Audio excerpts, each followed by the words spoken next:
مولود حمروش أو الرجل الصامت أطبق عن الكلام ل15 سنة حتى اختفى طيف لمعان شخصه عن الساحة، حتى قيل بأن الرجل غادر الحياة السياسية إلى عالم التقاعد عن الكلام. وبالأمس عاد الرجل من نادي كبار الصامتين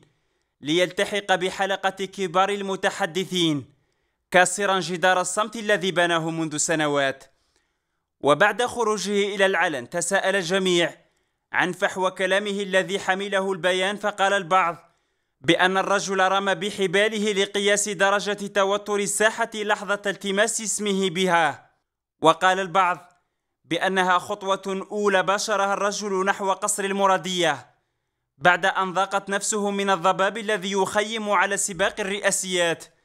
حتى حجب الرؤية عن الشعب الباحث عن من يقوده إلى بر الأمان. إلا أن البعض فسر الأمر بأن مولود حمروش